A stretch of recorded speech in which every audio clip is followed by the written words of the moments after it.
The atomic bombings of Hiroshima and Nagasaki in August 1945 remain among the most significant and controversial events in modern history. Conducted by the United States during the final phase of World War II, these attacks marked the first and so far, only use of nuclear weapons in warfare. Understanding why America took such a drastic step requires examining multiple layers: the historical background of World War II, the state of the Pacific War, military strategies, political considerations, and the technological race of the time. The causes were not limited to one reason, but rather a complex intersection of military necessity, political calculation, and post-war strategy. Background: World War II and the Pacific Conflict. World War II began in 1939, but the United States entered the conflict after the Japanese attack on Pearl Harbor on December 7, 1941. This surprise assault destroyed much of the U.S. Pacific Fleet, killing over 2,400 Americans. Following this, the Pacific theater turned into a brutal campaign of island-hopping battles, with U.S. forces slowly advancing toward Japan. Fighting at places like Guadalcanal, Iwo Jima, and Okinawa demonstrated the extreme difficulty and high casualties involved in defeating Japanese forces, who fought with fierce resistance and rarely surrendered. Japan's refusal to surrender.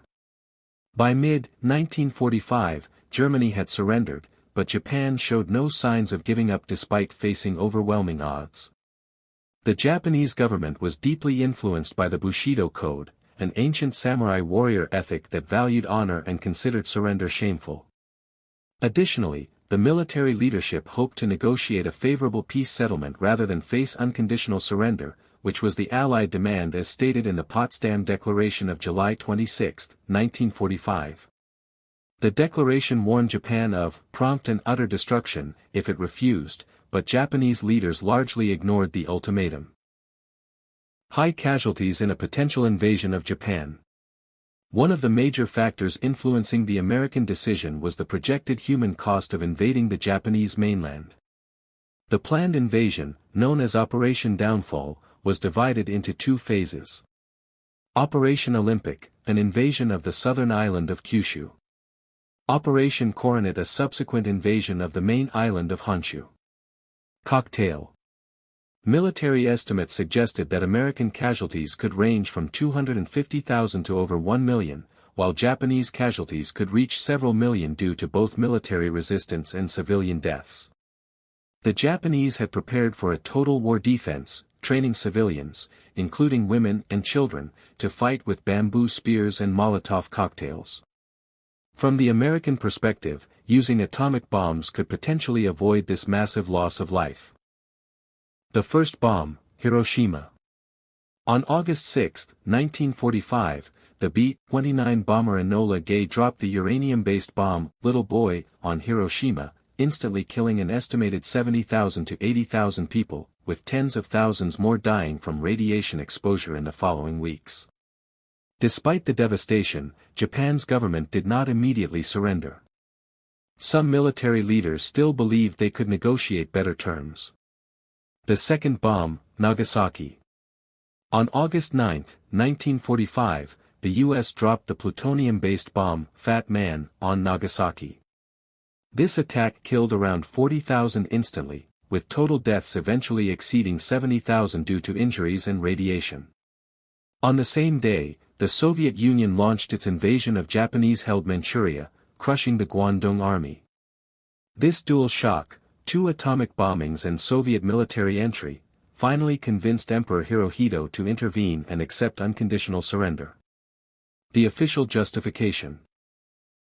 In public statements, President Truman justified the bombings as a necessary step to shorten the war and save lives. According to this view, every day the war continued meant thousands more deaths across Asia and the Pacific, including civilians suffering under Japanese occupation. Controversy and historical debate. Historians continue to debate whether the bombings were truly necessary. Some argue that Japan was already on the brink of surrender due to conventional bombing and a naval blockade. Others believe that the Soviet entry into the war was the decisive factor, and the bombs were unnecessary from a purely military standpoint. There's also debate over whether the bombings were motivated partly by America's desire to intimidate the Soviet Union in the early stages of the Cold War. Long-term impact. The immediate cause of the atomic bombings was to end World War II quickly. However, the long-term effects shaped the entire second half of the 20th century. The bombings marked the start of the nuclear age, triggering an arms race between the US and the Soviet Union and altering global politics forever. The causes of America's bomb attacks on Japan in 1945 were complex, combining urgent military concerns, geopolitical strategy, technological opportunity, and psychological factors. While the official reason was to end the war quickly and save lives, the decision was influenced by fears of Soviet expansion, the desire to showcase the atomic bomb's power, and the expectation of massive casualties from a land invasion.